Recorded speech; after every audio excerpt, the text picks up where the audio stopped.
Welcome to Bunny Hugs and Mental Health, the podcast that deals with all things mental health. We talk to professionals, survivors, and loved ones about their sometimes informative, sometimes uplifting, and sometimes tragic stories. I'm your host of the show, Todd Rennebaum, advocate, recovering addict, experienced sufferer of depression and anxiety, and author of the children's book, Sometimes Daddy Cries.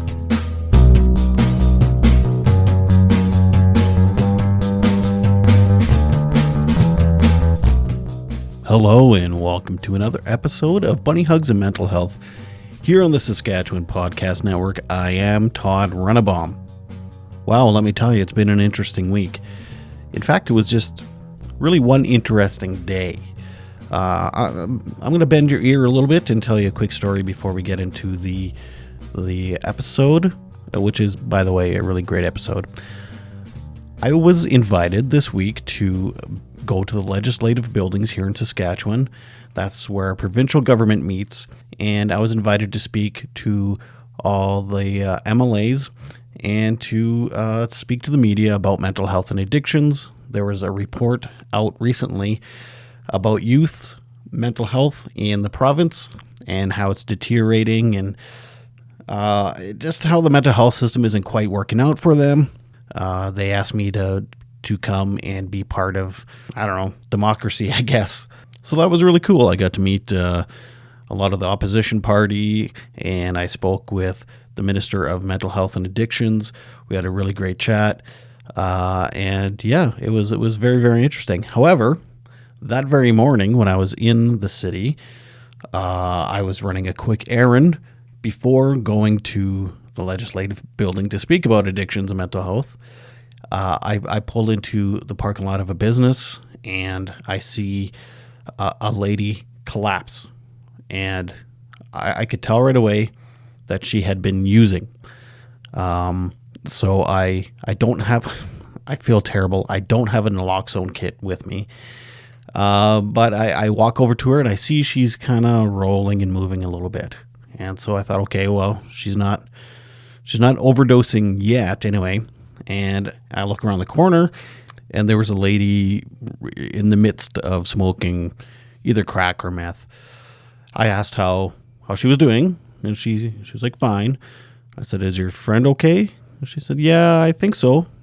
I was like, okay, well, if anything happens or you think she's going to overdose or whatever, be sure to flag someone down and ask for help.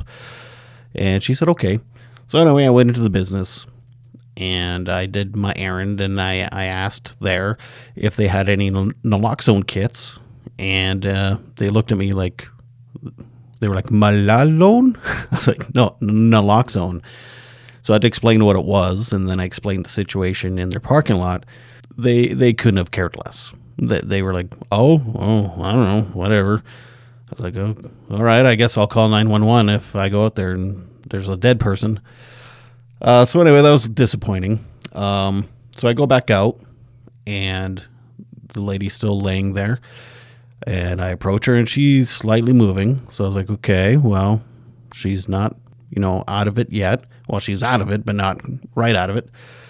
So I asked her friend again. I said, how's she doing? She said, oh, she's on the nod. So I'm keeping an eye out on her. I'm watching her. And I asked her if she had a naloxone kit, and she said, yeah, I got naloxone here. And I could see the little zipper bag that naloxone comes in. So I saw that she did have the bag. So that reassured me. And I went back to my car, and I sat in my car, and I just watched for about a good 15, 20 minutes until she sat up. And I thought, okay, good. I felt safe enough to go. Now, I found it extremely ironic that this happened the day I got invited by my provincial government to come and discuss addictions and mental health with them. So, I told them this story too, and I don't even think people realize just how bad the opioid crisis is, not just on Earth, but even in my local city of Regina. I mean, it was mid-morning on a Wednesday morning in a public area, and I watched someone come close to overdosing. So, I mean, this isn't like in the shadows. 3 o'clock in the morning. This is all day, every day, anywhere. The other reason I mention this is a lot of people are against safe injection sites. They just don't understand. They're not for harm reduction.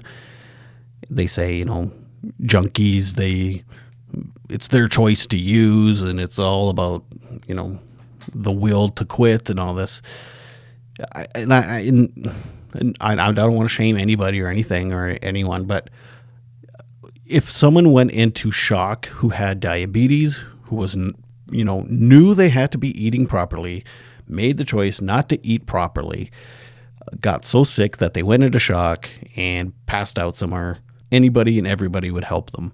And it's literally exactly the same thing. It's someone who's sick, and their sickness is the inability to stop using drugs. That is the sickness. So they were sick.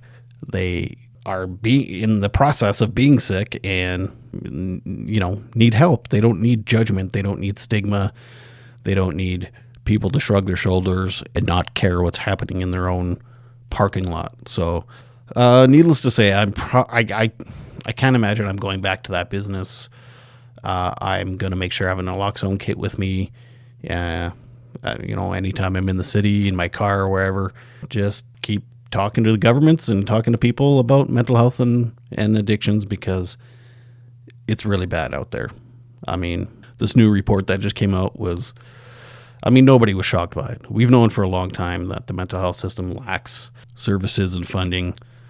Yeah, especially in the youth, like probably the most important people, so that they have some kind of base going into adulthood. Anyway, it was a very interesting day. I do have to say, everyone from the opposition to the government in power, everybody that I met was incredibly accommodating and really nice, and I can't thank them for their hospitality enough. So yeah, that was my day the other day. Oh, and the day before, I went to the legislative building and did all that. My friends Chris and Wanda Ball were there doing the same thing. They also got invited, and they are on an earlier episode of Bunny Hugs Mental Health talking about their 16, almost 17-year-old son taking his own life. So I thank them for their advocacy and their speaking out. So good on you guys. But enough about me and my wacky adventures. It's time to talk about and to Reverend Chris Yaw. He's a co-founder, actually, of Accidental Impacts. And it's accidentalimpacts.org is their website. And they are a group of people who are accidental killers. They are people that were in car accidents or did some other kind of workplace accident, or there's a lot of ways people can accidentally kill someone. And they are a group that it's like a peer support group. They support each other. And, a lot of people don't realize that the people that may have caused the incident are struggling and need compassion and empathy as well. So that's what Chris Yaw is all about. He's a super interesting guy. So without further ado, I give you Reverend Chris Yaw. Thanks so much for having me on your podcast. It's an honor to be here with you, Todd. And the subject of accidental killing has certainly been in the news in the last couple of months here in the States, when Alec Baldwin, who was on the set of a movie, discharged a weapon that killed somebody. And he did so, from all accounts, accidentally. The truth of the matter is that 30,000 people in the U.S. die every year by accidental death. 30,000 people a year accidentally kill somebody, I should say. And that the majority are auto accidents, but it's also true with workplace mishaps, hunting accidents, around the home accidents, etc. And so about 13 years ago, I accidentally killed someone. And after that happened, I went looking for some help. And I stumbled across a website called accidentalimpacts.org, the work of Dr. Marianne Gray. And I started reading about the real commonality of this kind of occurrence, that this is happening every 15 minutes, in the United States alone. Somebody's accidentally killing somebody. And so I started reading her blog, chock full of good information. It's a club nobody wants to belong to. It's something that's out of public view on purpose, because who wants to go to a cocktail party and tell people about the worst day of their life, right? Or the worst thing they've ever done. And so as a result, you get, and I'll use Marianne as an example. She was in her early 20s at graduate school in Southern Ohio when she was driving to the beach, and an 8-year-old darted in front of her car, and she didn't even see. She just heard a bump, and then she slowed down, and sure enough, she had killed little Brian. Of course, all the attention and all of the sympathy and every bit of emotion outpoured in sympathy for Brian goes to Brian and goes to his parents and family. However, Marianne's now in her 60s, and not a day has gone by when she hasn't thought about Brian. And the emotional scarring that has resulted, the trauma in Marianne's life has been manifold. And so you multiply this times 30,000 people who do this every year, again, just in the United States, and you can imagine the sheer number of traumatized people who are walking around with what we might call, Todd, a hidden trauma, something that where do I turn to for help? I'm not going to talk about it. I'm not going to even bring it up, perhaps, with those closest to me. I'm not going to seek, psychological help. Certainly for men, a sign of weakness, probably, and for women also, but for men perhaps more so, traditionally. And so you have this occurrence happening all the time. Nobody's really talking about. Hence, nobody's doing anything about.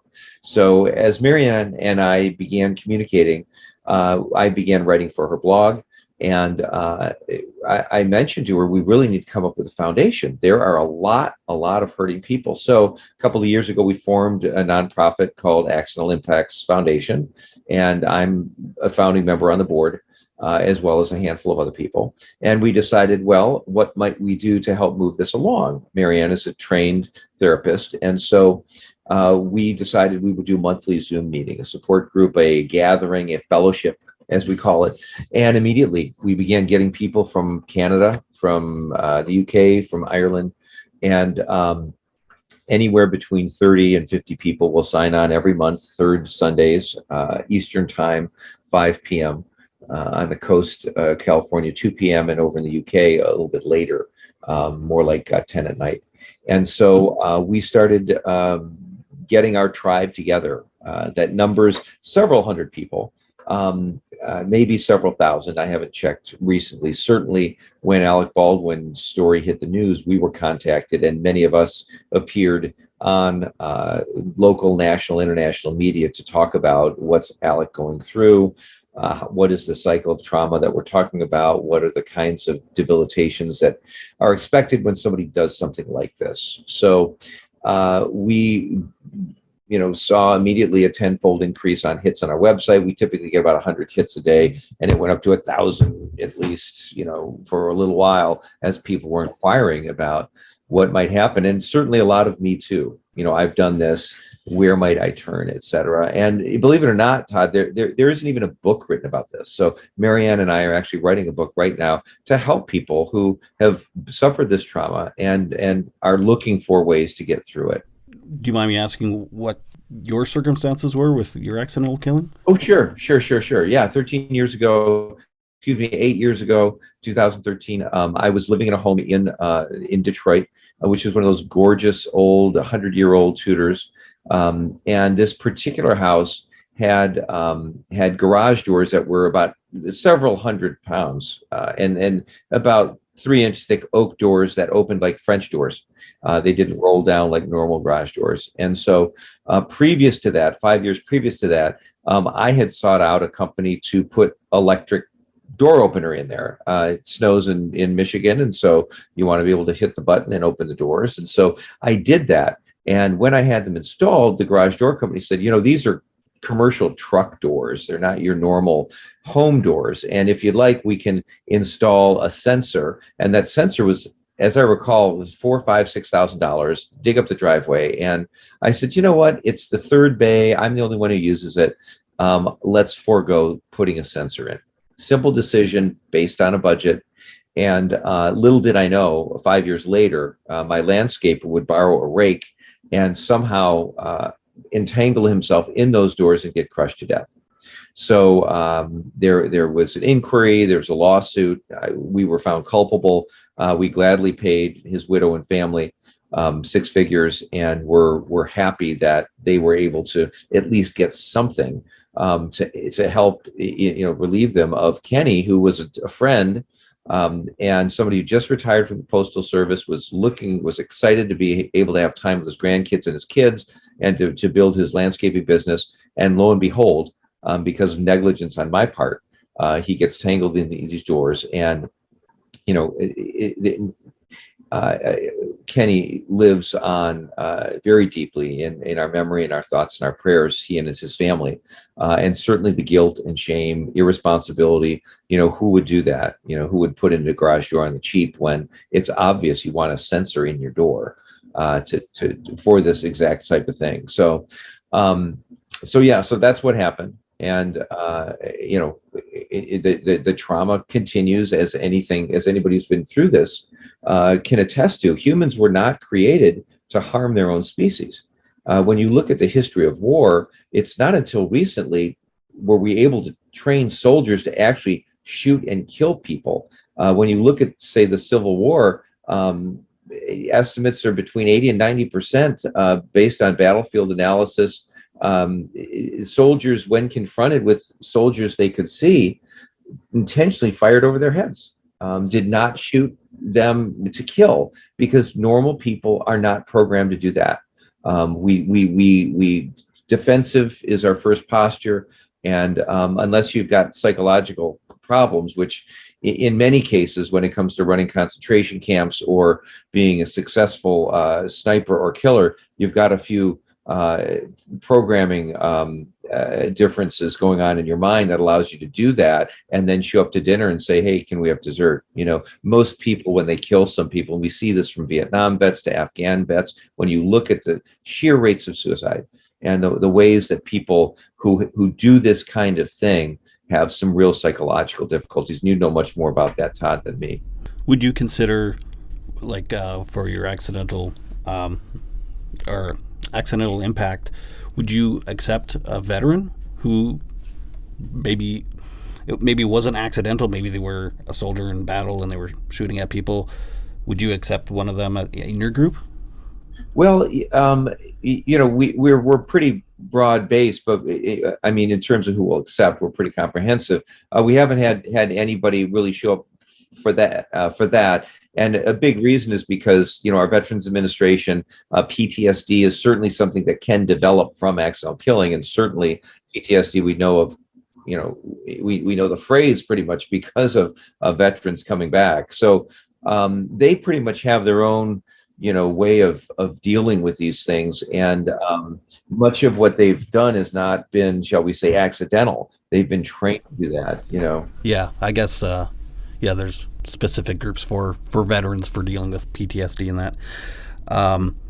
So for someone like Alec Baldwin, for yourself, what are some of the challenges, and what was he feeling? Like you kind of mentioned that you were on some local media stuff talking about that. Sure. What are some of those challenges?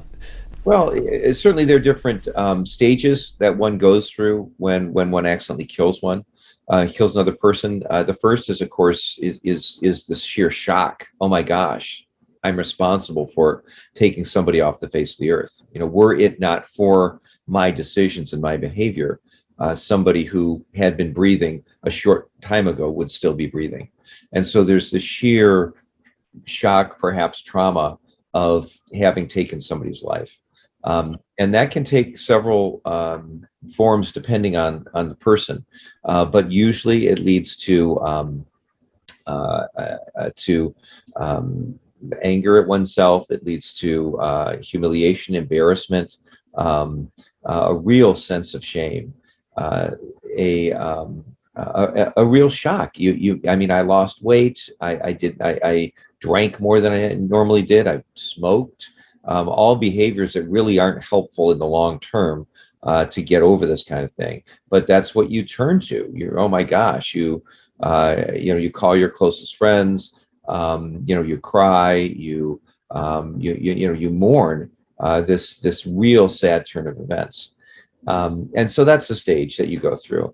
When that kind of wears off with time, usually, and you begin to think, okay, I'm going to need some counseling through this. I'm going to need somebody to help me through this, and we always recommend that. See somebody.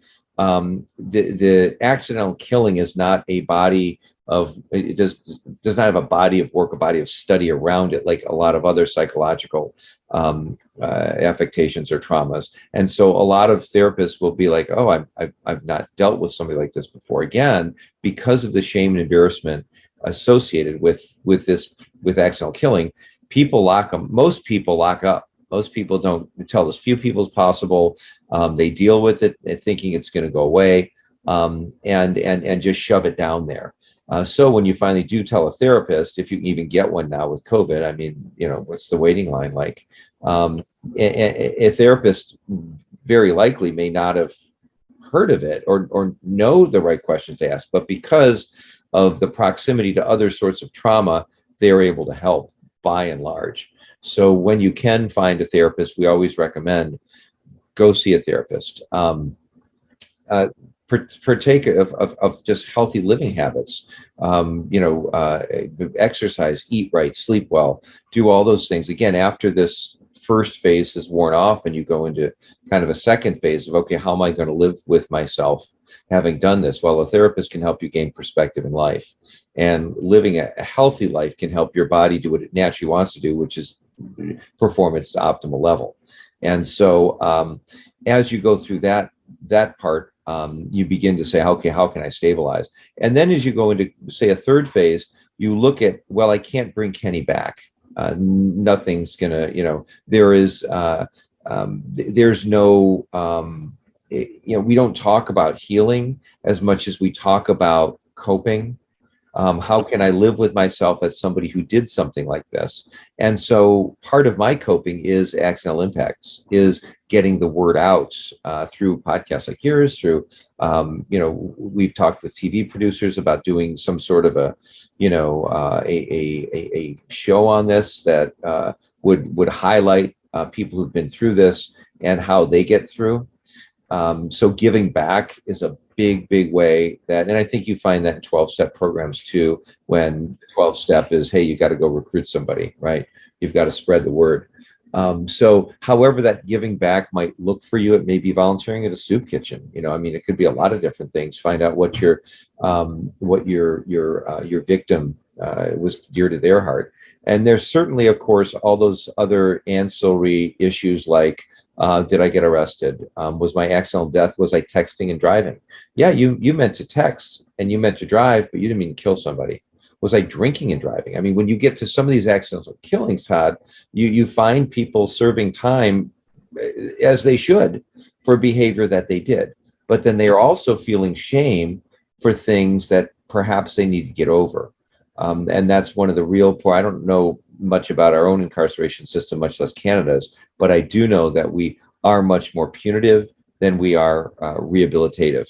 And part of rehabilitation is saying, hey, how can we help this person get over this and make them, a healthy person when they're released to society that can contribute and build up, instead of this broken, messed up person who may go off and do something crazy because they haven't been treated for an obvious affliction that they have.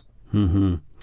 Well, it's funny as we're talking, I can think of probably 10 people that I know that have accidentally killed someone, which is, it's a lot more common than we think. Like when I first was considering doing this show and this theme, I was like, oh boy, that's gonna be a tough one. And I was like, I didn't sit and think then about as many people as I am right now, just talking about it, because, and I guess we're being very general here too. Like, I guess every situation would be different. Like, if you accidentally killed a loved one as opposed to killing a stranger, which I'm not downplaying that, but or what you see or what you don't see visually at the time of the accident and all types of things. But yeah, it's a lot more common than I thought. Yeah, no, it really is. It really is. And I think any of us who've been around for any amount of time can go through, oh yeah, there was a kid in high school who, drove drunk or something. Yeah, There's that guy who hit somebody on a bike. There's, you don't have to spin the Rolodex too far to think of, oh, that person I know of, because you're right. If you haven't done it, you know somebody who has. yeah. One instance I can think of, a family friend. He was in an accident and he killed a young lady, and I'm not sure if it was his fault or what. I don't know about that, but it was like the next day, the family of the young lady that passed away, their family sent him flowers. Yeah, you hear a lot of stories like that in these circles there, Todd, of people whose compassion for the perpetrator is really astounding. At the time of their own grieving, at a time of their own suffering, and they actually have the bandwidth to think of, oh my gosh, what about the person who was driving? You know, Mm-hmm. and I mean, I believe that I believe in that the world is moving and continues to move.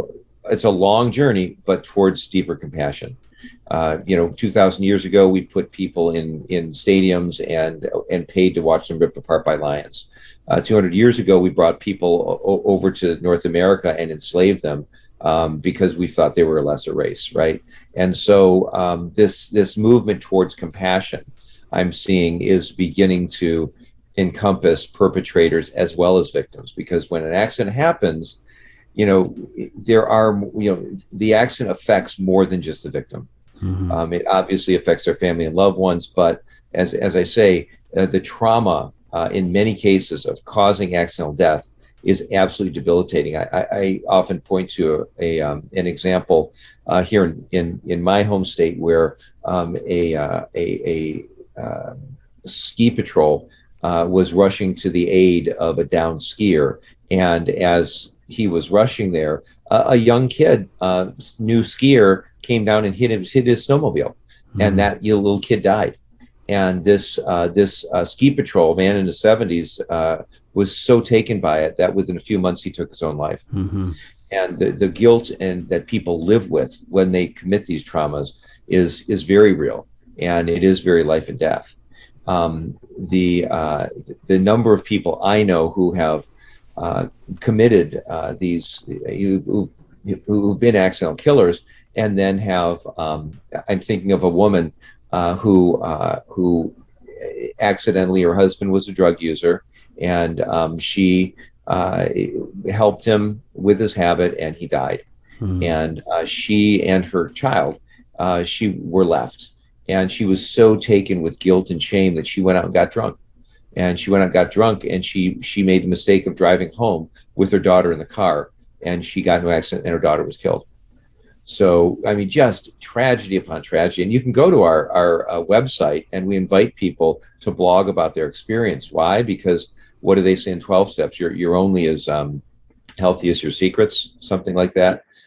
And when people can come out and say, in a somewhat anonymous environment, what happened, and to put it on paper and to look at, because a problem well stated is a problem half solved.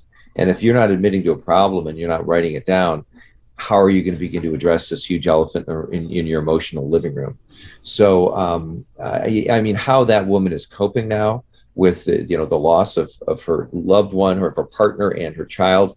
Humans are extremely resilient. Out of pain often comes deep compassion. And when we find ways to cope and to get through these things, what we often find are people who are capable of immense compassion and are able to become emotional supports for others that they could not have been had they not gone through their trauma. And so I'm an ordained clergy person, and I'm very hesitant to ever say God did this or God caused that or anything like that. What I am quick to say is that it's amazing how many people who've been through the ringer have turned around and done something amazing, Hmm. right? Mm-hmm. I'm not a fan of suicide. It's illegal in this country. We always are giving out phone numbers and text numbers for people because, you are around here because there's something to your trauma that there's some magic that can happen as a result. And you never know. And if you pull the plug, you'll never know. But, what's the famous music line, God gave the cracks because that's where the light shines through, right? Hmm. Leonard Cohen. Uh, it, Canadian. Canadian, there you go. We are oftentimes more interesting because of the trauma and the difficulties that we've been through than we would have been had we not, gone through that.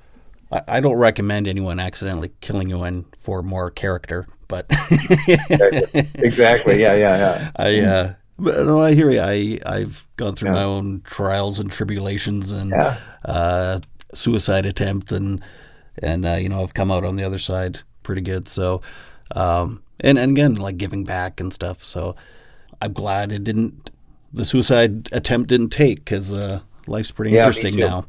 Life's pretty Yeah. interesting. So Yeah. have you heard any horror stories of not compassion and instead a lot of shame and a lot of guilt, a lot of people retaliating towards someone who accidentally killed someone? Oh, absolutely. It's very human. I mean, it's Yeah. very human to be vindictive, to be to want to, eye for an eye, tooth for tooth kind of thing. I mean, it's very often a our default setting is somebody hits, we hit back. And so what we do learn is that that behavior is rarely productive and helpful to their own healing. When we decide that the hole in my heart that was created when Bobby took Susie um, is not actually healed when I hit Bobby, Right. right? Because Susie's the one who's gone, Mm-hmm. and that hole will never be filled. It's a wound, and it's like a bit like a scar. I mean, the wound may heal, but the scar will always be there. The twinge will always be there. There's no forgetting Susie. But when we think that punishing Bobby is going to bring Susie back or is going to make it better, I mean, I mean, you hear some people who witness the, in the States, of course, we still have capital punishment, and you hear some victims' families coming out saying they got closure or something like that, and I can't comment on that because I've never been through that. I would not know what it's like.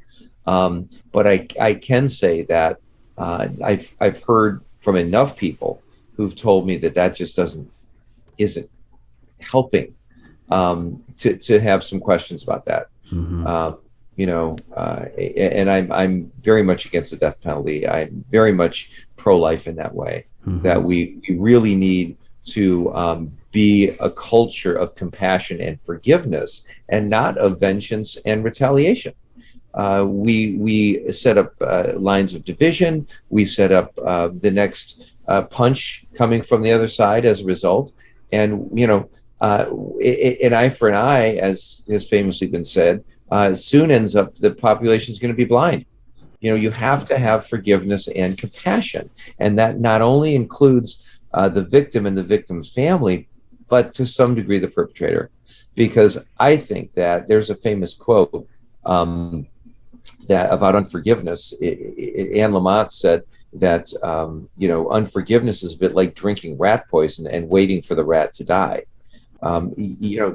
Participating in this, I'm not going to forgive that person, only hurts yourself, because very often the person, they could care less about what you're going through, and so it does you best to just let it go. Mm-hmm. Just let it go and realize you're not going to find a way to heal that, but you can find a way to cope. Right. There are tons and tons of people, most people are able to get over their accidental harm in ways that are productive, and in ways that, open their lives up to newness. There's a very famous case in Canada about 4 years ago, maybe a little longer.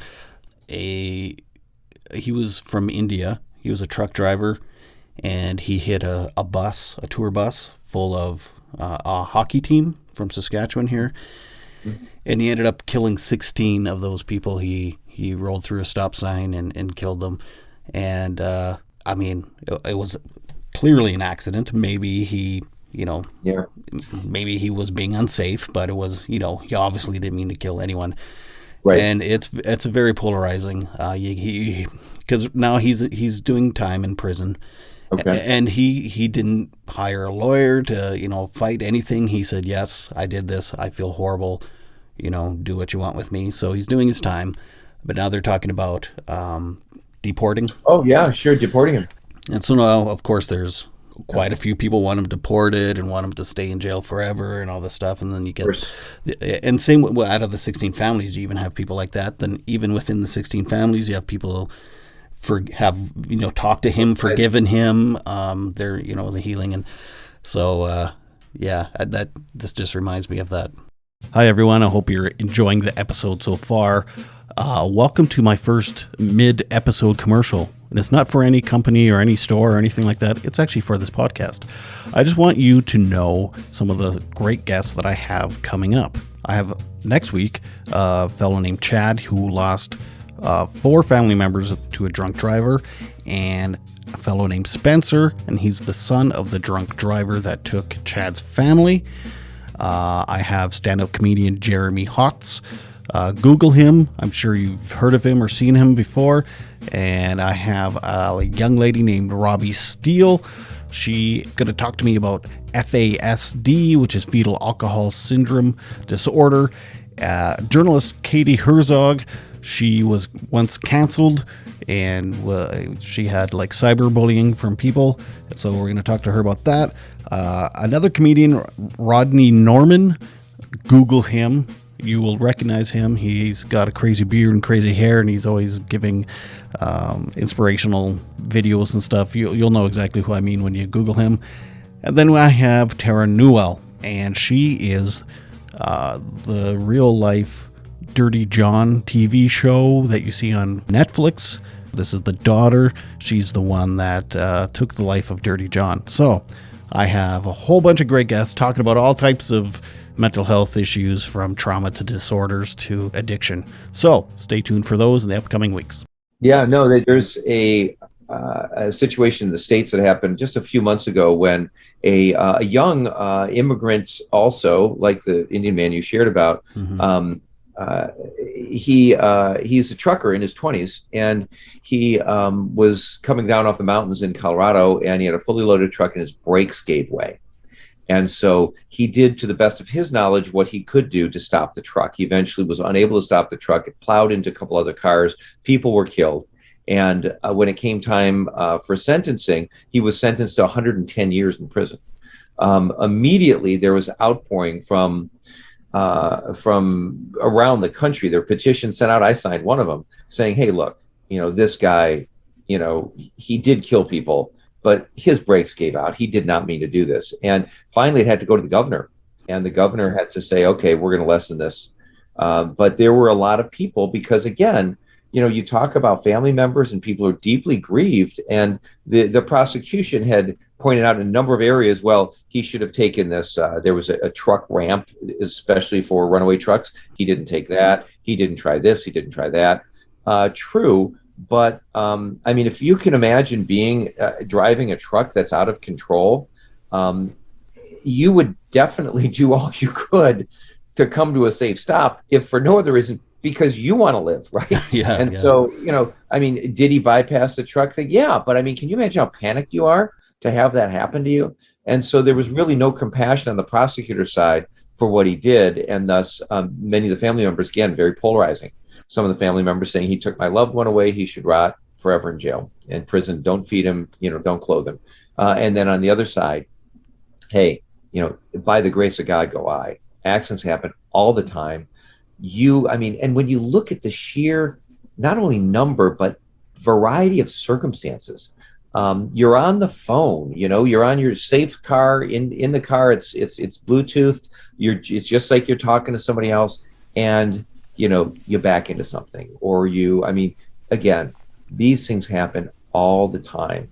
And but for the grace of God go I. And so we need to react to people the same way we might react to ourselves. And there have been interesting scientific studies done showing that when we make a mistake of a serious nature, many times we're much more apt to forgive ourselves than where somebody else does. We want to get them, depending on the circumstance. So, we're at the heart of accidental impacts is a desire to build a more compassionate society. We want to live in a world that's forgiving, that's accepting, that is simply more compassionate towards others. And so the ways that we order our work, our common work, are ways in which we're trying to nudge society towards a little bit more compassion to people who do things on accident, and not to be vengeful and really, wanting to take things out on them, but to be instead more forgiving and compassionate. So with accidental impacts, other than the monthly meetings you do, is there? Yeah. We've got monthly peer group meetings. We also have a wonderful group that meets monthly that helps people process through writing. They get together and they write together. These are all online. We don't have in person just yet. We would like to get to a place where we could have an annual get together where we bring in people who could speak on various topics. One of the things we didn't touch on is, we mentioned legal issues that can spot up. We mentioned civil issues. You can get sued even if you're not. I mean, like we were sued even though we weren't convicted of any crime. You have how do you deal with the victim's family? Do you reach out to them and tell them you're sorry? How do you do that? If you do that, are you going to harm them more than help them? So there are a lot of nuances to this. But in addition to those two, we also offer peer support. And so what I mean by that is, suppose you had accidentally harmed someone, you come to the meetings and you're like, I'd really like more than an hour and a half a month. I'd like to talk to somebody. I have a therapist, but my therapist has never accidentally killed somebody, so they don't kind of get me. Then we will set you up with somebody on our list of peer support volunteers. And you can have, I've done this for us, and I spoke with a guy out of state who, he had a new car, and his friend had said, hey, let's take a drive, and it was a sports car. And so he took him out, and they got into a wreck, and the guy died. And this guy was a close friend of the driver. And so now he's dealing with the criminal case because they were driving too fast, and then the civil case because the widow that's left, who was a best friend, has now turned into, hey, we've got 2 kids and no dad, we're going to sue you like crazy. And how these things turn out and the support that this individual needs and his family through this is legion. So are you considered a charity? Like, do you take donations? Oh yeah, and things? oh yeah, absolutely. We're a nonprofit recognized in the United States as 501c3 is the tax code. Okay, so if people want to donate, there's accidentalimpacts.org. Just click it. It'll show up right on the first page. Donate here. And what we do with those donation dollars, because as I mentioned, there's not even a book written about this. Right. I mean, there are memoirs written. Darren Strauss, for example, writes very profoundly on when he was in high school, he hit a girl on a bike and how that has affected him. I think that's his best-selling book too. He's written a number of books. There are a number of memoirs, a number of magazine articles, a number of short stories you can access. There are a number of support groups you can find on Facebook and this kind of thing, but there's nothing as big or as organized as Accidental Impacts. And so, as I mentioned, Marianne, our founder, she and I are actually writing a book together that will be a handbook for those who cause accidental harm. So those 10 people that Todd, who are suffering inside, most likely, and have not processed it, most likely, you can say, hey, buddy, I was thinking about you. This book might help. And this book will lay out in 150 pages some things that might be really helpful to somebody going through this trauma. Do you know much about 12-step groups? As a pastor, we have several 12-step groups that meet in my church, and I have sat in on their meetings, and so I know enough about it to make me dangerous, but I've not joined it as otherwise. Because this sounds a lot like an AA or an NA. There's things called the Big Book in AA and NA. So it sounds like what the book you're talking about writing is is similar to the big book.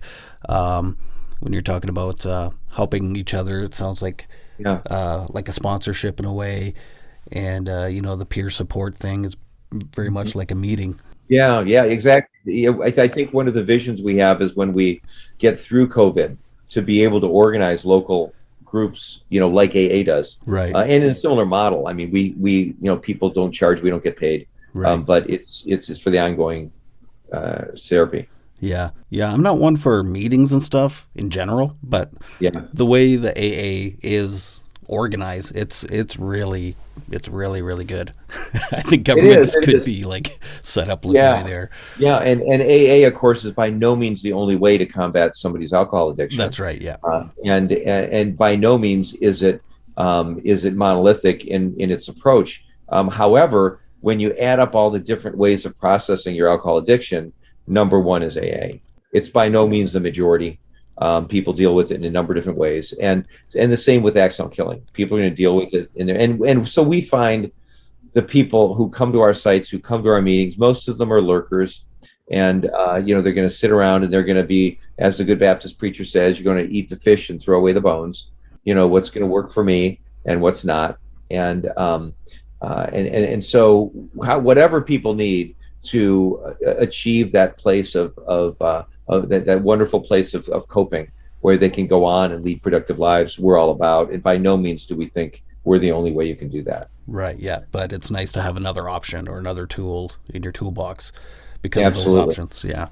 Yeah. No, I mean, accidental trauma, uh, accidental killing, it, we define an accidental killer as one who's met three criteria.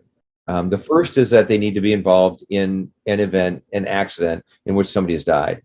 Second, it's got to have not been intentional. Like there was no plan to kill somebody. And third, they have to feel responsible. And so very often people will come up to me and say, "Oh, what do you mean you're an accidental killer? You put the garage door in. It was that guy's fault. He's the one who pushed the buttons. It's his fault. But you can't co-opt somebody else's responsibility. You can't tell me that had I decided to not do this on the cheap and been, a responsible homeowner and absolutely put in something that is life-saving, that in my mind, I have some culpability and responsibility here. There are a number of people will walk up to Marianne and say, "Marianne, why can't you get over this? It was just an 8-year-old who ran across the street. It's not your fault." But it is her fault in her own mind. She is responsible in her own mind.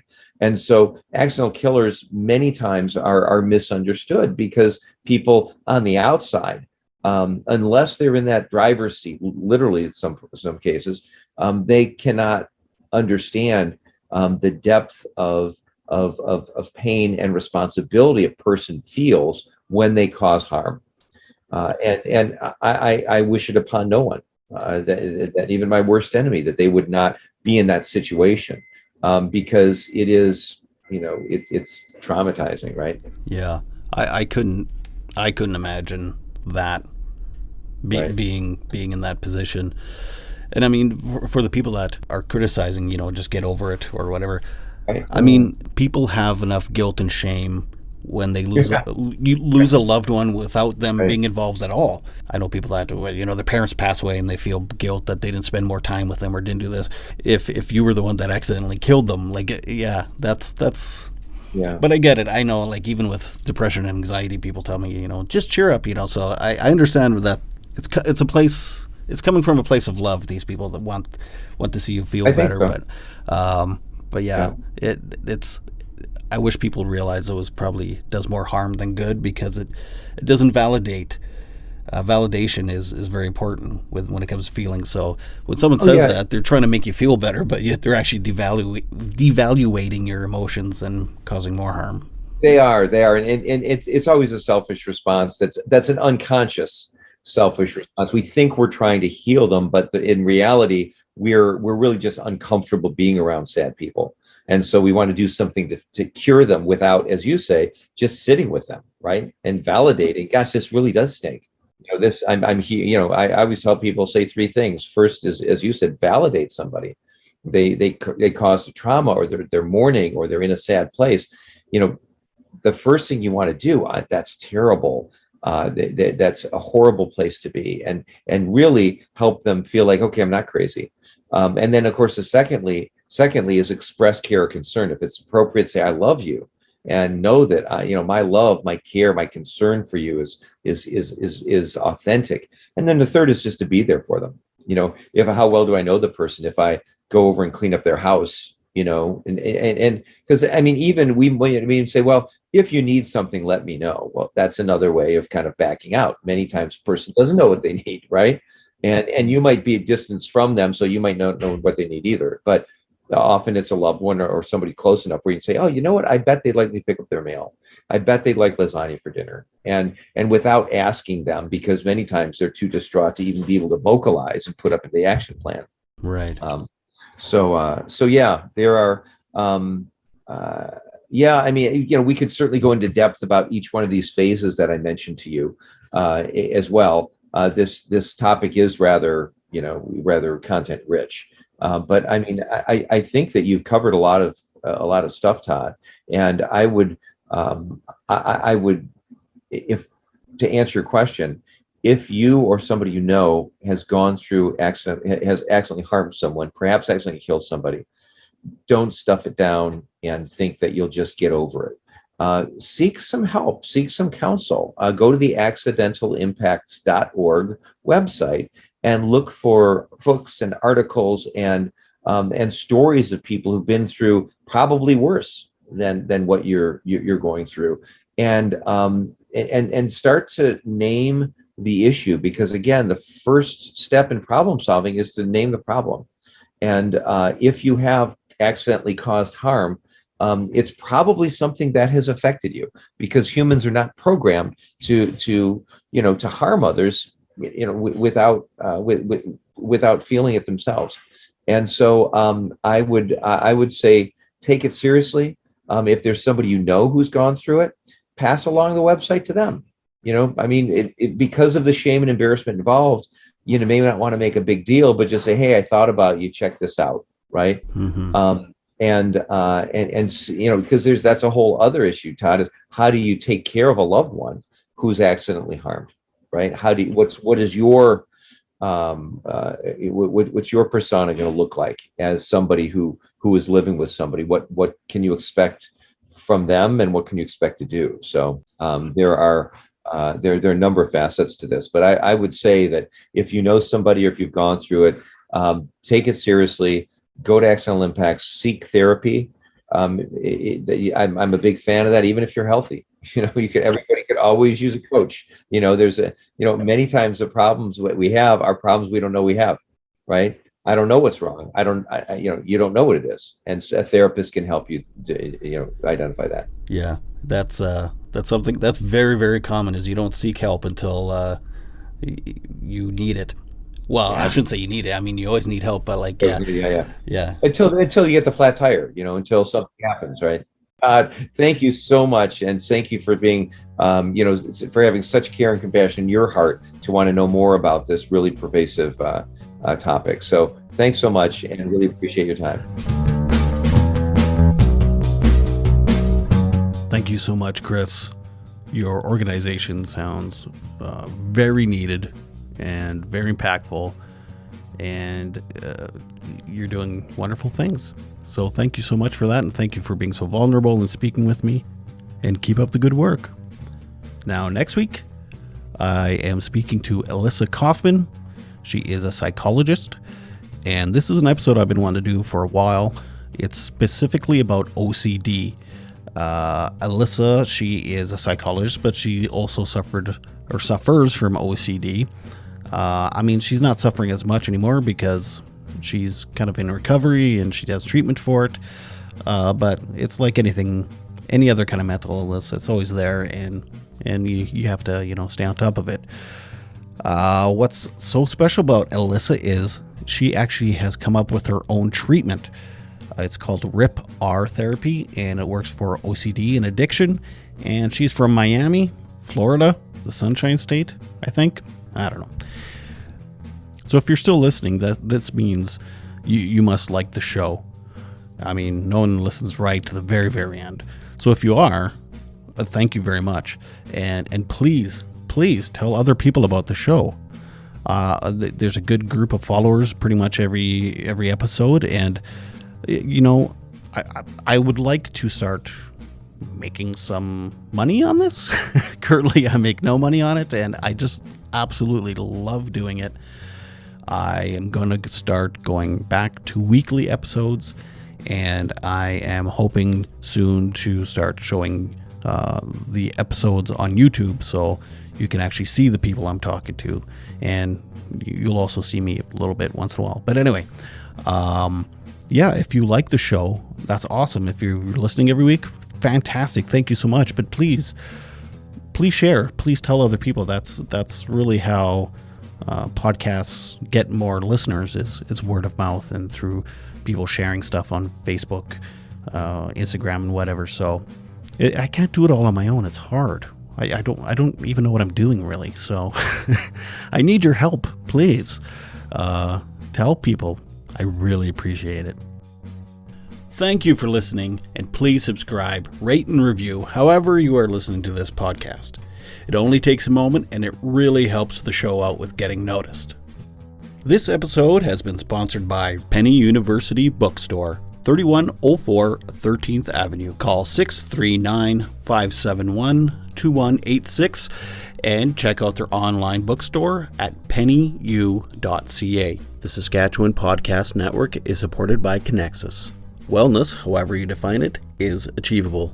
You don't even need to figure it all out by yourself. Talk to Connexus. They'll give you guidance, motivation, and the push you need to reach your goals. They've got you.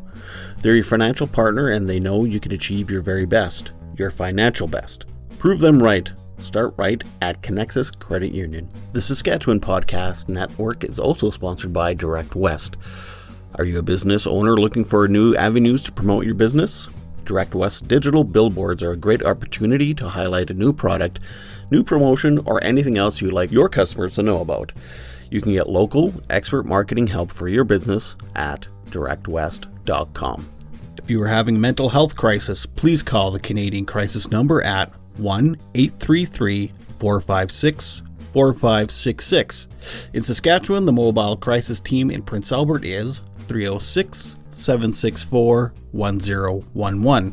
In Regina, it's 306-525-5333, and in Saskatoon, it's 306-933-6200. Don't forget to check out my children's book, Sometimes Daddy Cries. Sometimes Daddy Cries is told through the eyes of a boy whose father suffers from depression. He sees his dad get sad, rest, and even go to the hospital, all while comparing his father's depression to a physical ailment. Available on Amazon.ca. I'll see you next time. This is Todd Redebaum saying, make your beds and take your meds. Bye.